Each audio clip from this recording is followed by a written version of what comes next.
everyone, I'm Mel the Scientist. Thank you so much for pressing on my video. Today I'm going to be looking at what would a journey to the Earth's core be like. I don't know if you've heard of this movie called The Core. It came out in like early 2000s and it's one of my favorite apocalyptic movies ever. I came across it in like middle school, like 2010, 2011 I would say. And it's about how the Earth's inner core stops rotating and it's up to these scientists to travel down to the Earth's inner core um, and cause a series of explosions to try and get the inner core rotating again. If the inner core were to stop rotating, you can just look up what kind of damage that would do. But it's a wild ride. It's ridiculous, but I love it. I'm all for it. It's totally camp. Yeah, I love it.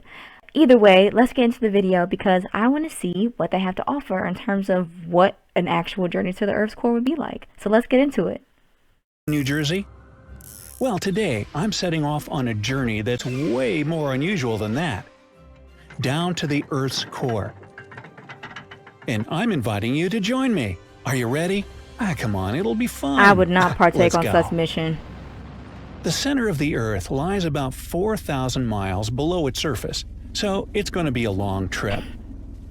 The layer I'm smashing through right now is the crust. It's something like the skin of an apple, except you can't bite off a piece when you compare it to the other layers that make up the Earth. Hey, look at that rabbit! Those cuties dig tunnels up to 2 feet deep, so I'm not actually surprised to meet it here. And gross, was that an earthworm? Some of the deep burrowing types, also known as night crawlers, get big and can live 10 feet below the surface. You would never see that Moving in the on. shuttle though. Did you hear that beeping sound? That must be one of those gold diggers. A good metal detector still works at this depth. But you're not likely to find any gold. Maybe a large piece of metal, like a car or something. What? And this must be the Mole Man burrow. Seriously, there was a guy in London who was digging for 40 years under his house and stopped at 26 feet. What was he looking for? What? Now, remember how I said the crust wasn't really that thick? It's roughly 21 miles thick and made up of basaltic rocks that are under the sea and granitic rocks that make up the continents. So there's oceanic crust and continental crust.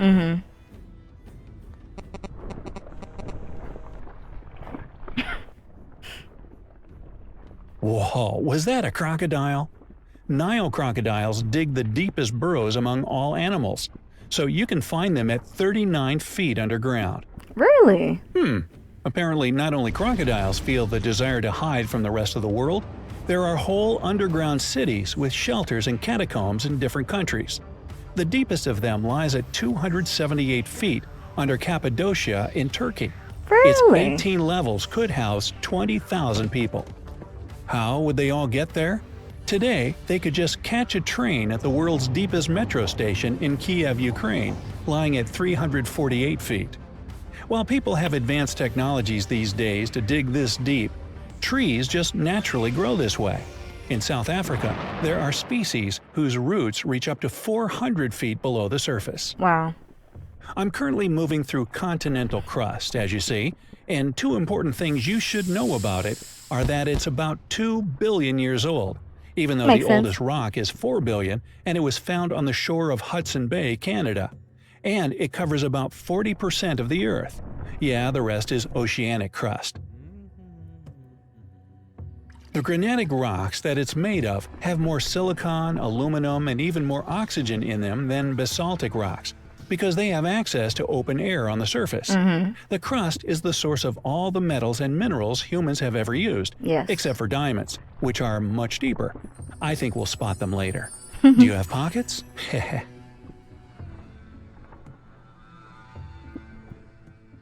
What was that? People in their running gear? As crazy as it sounds, in 2004, a half marathon was organized in the Boccia salt mine in Poland. Are you kidding me? It was the deepest half marathon ever. You don't often see people running would at a wanna depth do of that? 695 feet after all. Boy, nothing can surprise me now that I've seen this, except for maybe bats. What are you guys doing here? That's not surprising. 1,000 brown bats spend every winter in a New York zinc mine. How cozy. Ooh, it's getting cold. This is the deepest point you can find permafrost, or permanently frozen soil layers at. Speaking of frost, the Earth's crust serves as an electric blanket that covers the mantle. Yes. It's rich in the radioactive elements uranium, thorium, and potassium, which produce heat.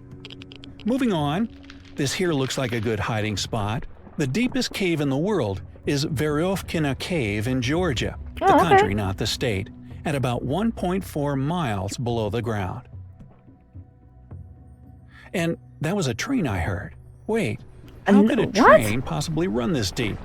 It couldn't until 2016, when the deepest and longest underground railway, Gotthard Base Tunnel, was opened in Switzerland. For what reason?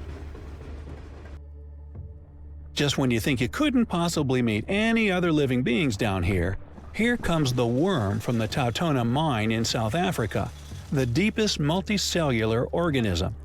Speaking of mines, the deepest among them is the Mponeng Gold Mine at 2.5 miles, also in South Africa. Well, I'm moving through continental crust. The oceanic crust is never too far, and its average depth is 4.3 miles. It covers around 60% of the surface of our planet, and is thinner, around 12 miles, denser and younger, it's no older than 180 million years, than the continental crust. Wow. It's constantly being born at mid-ocean ridges, and that's what makes the continents move. At 7 miles deep, you have your final chance to see the ocean on this trip. We've just reached the Mariana Trench, the deepest point of the Pacific Ocean. Traveling through the crust was fun, but it had to end at some point. Time to go to the mantle. And here comes the border where they don't stamp your passport, the boundary between the crust and the mantle. It's the largest section of the Earth, at 1,801 miles wide. It's made up of magma rock and is heavy, making up 65% of the Earth's mass. It stores many archaeological secrets and is made up of 4 elements: oxygen, silicon, manganese, and iron. Even though it's basically a solid rock, the mantle is slowly and constantly moving. What was that bling? It must be the remnants of diamonds that were formed here at 93 miles deep a billion years ago. Then, as molten rock, they moved up to the surface. The pressure is getting more and more extreme, and it's getting colder and colder down here. This is the deepest point where earthquakes are born. The ones that come from here are rare and get pretty weak by the time they've traveled 435 miles up to the surface. Another 30 miles down on this journey, and here comes the lower mantle. You can thank it for any tectonic plate movements. Whew, why is it getting so hot? Wow, that was some serious change of landscape. At 1,814 miles deep, the mantle ends and the outer core begins. It's a sunless sea of super-hot liquid metal that's about the size of Mars. This sea has slow-moving currents and magnetic and electrical fields that produce storms and cyclones. By the way, the Earth owes its magnetic field to the outer core. Without it, life on our planet would simply be impossible. Once every several thousand years, something happens in this layer. The magnetic poles reverse, and north and south change places. It's not likely to happen again soon, though. At 2,750 miles, the inner core welcomes you. It's the hottest, innermost part of the planet. It's a super dense solid ball made of 80% iron and 20% nickel that heats up to 10,800 degrees Fahrenheit. That's pretty much the same as the surface of the sun. The inner core is nearly the size of the moon and makes up 2% of the Earth's mass. If you took all the water in all the oceans and multiplied it by 5, this would be roughly the same as the volume of the inner core. It remains solid thanks to super high pressure, which is 1,000,000 times greater than the pressure on the surface of the planet. Because no one has been this deep, except for us right now, scientists have a lot of research to do in this area. Some of them believe small crystals of iron are born in the outer parts of the core that merge into giant crystals the size of a city closer to the center. That's why the inner core is also called the crystal core. Not so long ago, British scientists found out that the inner core is relatively young, probably somewhere between 500 and 1,000 million years old, and that's nothing Really? in terms of Earth science. It's hard to tell exactly where the center of the Earth is, but it looks like I can put my flag down here at I was about to say it's gonna 3,958 burn. miles. Now, that was quite a journey. Now, for those of you who are thinking of packing your bags to go see the Earth's core, I have some not-so-good Prepare news. to not come It's back. technically not possible yet, because there's no way to survive the pressure and Yes. extreme heat that are waiting down there.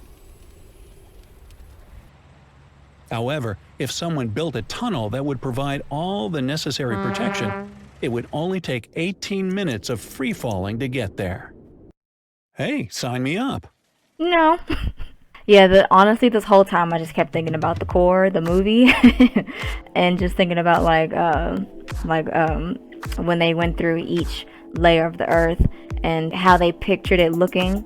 But yeah, I mean, once you get to the core, there is literally no coming back. Honestly, how they even got back in the movie still is absolutely unbelievable.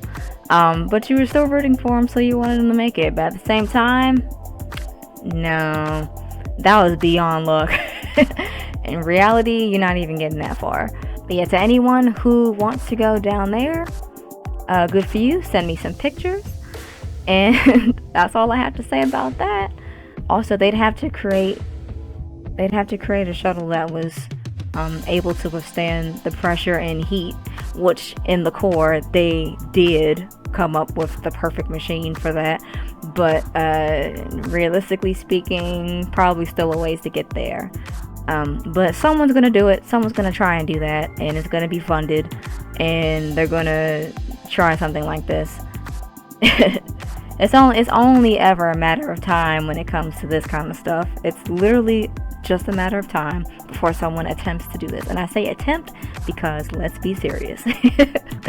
But this was still a fun, cute little video. And yeah, if you liked the video, then go ahead and drop a like, share, and subscribe to the channel. Many of you who watch are not actually subscribed, so go on ahead and press the subscribe button. I would truly appreciate your support. And thank you so much for even getting to the end of this video. I truly appreciate it, and I will see you in the next video. Peace.